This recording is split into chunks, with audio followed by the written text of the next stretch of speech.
scale.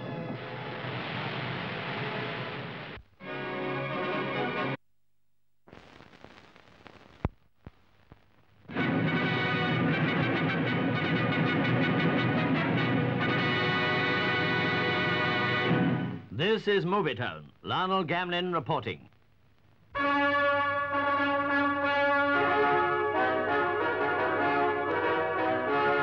Accompanying the Queen at the ceremonial parade in the palace gardens, the Duke wore, for the first time, the uniform of Colonel-in-Chief of the Cameron Highlanders, an appointment only recently conferred upon him. Her Majesty now inspected the 1st Battalion, the Argyll and Sutherland Highlanders, many of them already veterans of the Korean War.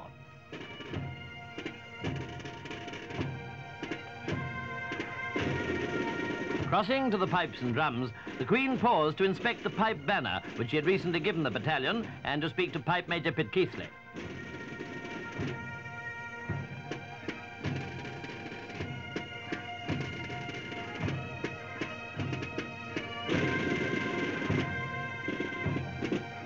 She also had a word with some Chelsea pensioners specially invited to Edinburgh for the occasion.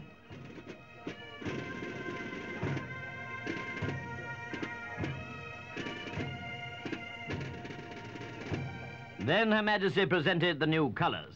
They replaced those which were handed to the famous Argylls nearly 30 years ago in Cairo.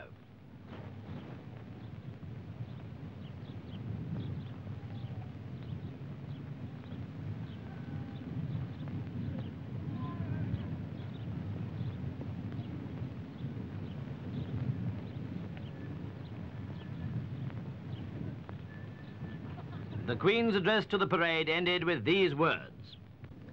The presentation of new colours opens a new chapter in your history. Let them both represent to you the ideals of the past and be a call to future effort.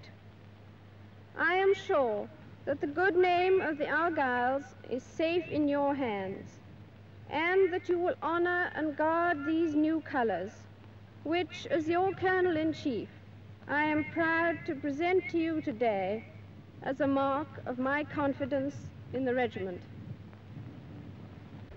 Hip, hip! Hooray! Hip, hip! Hooray! Hip, hip! Hooray!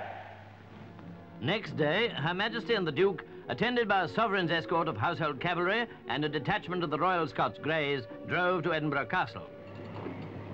Whoa! Who goes there? Her Majesty the Queen. The ceremony of the presentation of the keys at the castle is an old Scottish tradition. When Lord Lyon, King of Arms, had demanded admittance for Her Majesty and the delivery of the key, the Governor, Lieutenant General Sir Colin Barber, brought it to the royal carriage for the Queen to accept.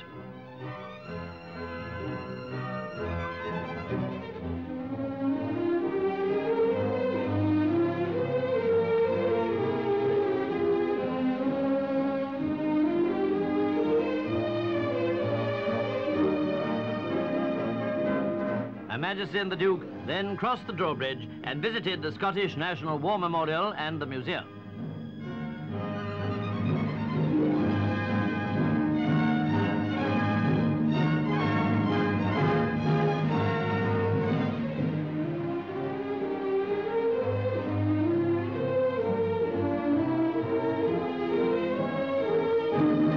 In the afternoon, the Queen and His Royal Highness went to Murrayfield to watch the performances at a youth rally attended by some 30,000 people.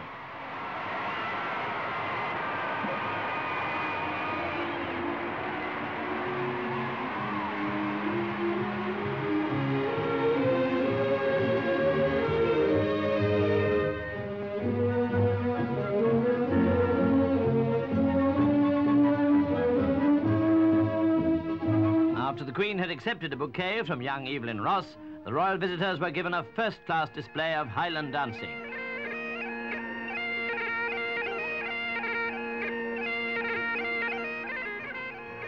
Scottish country dancing was another very spirited and attractive item in the programme.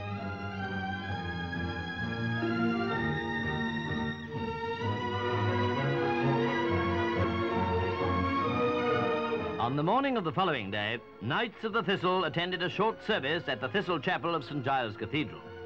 Her Majesty, who is, of course, Sovereign of the Order, arrived with the Duke, who came for his installation and to take the oath.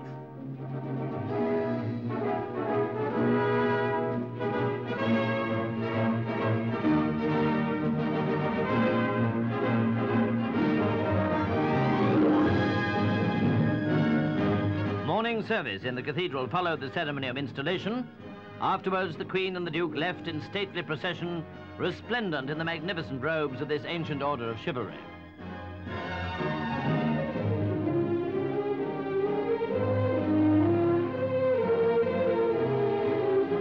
The final royal visits were made during their Lanarkshire tour. On arrival at Lanark, they were received by the Lord Lieutenant, Lord Clydesmuir. And a bouquet was charmingly offered by 6-year-old Diana Colville.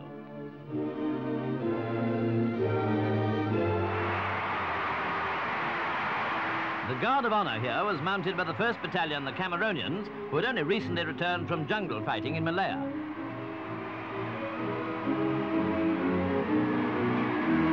And what a rousing welcome the royal pair received on their way to the County Hall.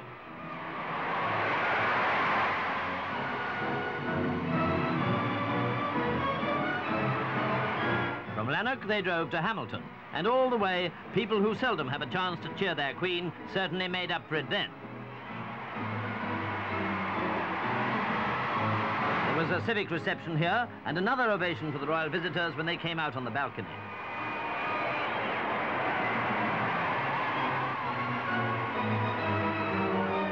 The remainder of the tour embraced Motherwell, Airdrie and Coatbridge, with greetings from civic dignitaries and a true Scottish acclamation at every stopping place and throughout their drive.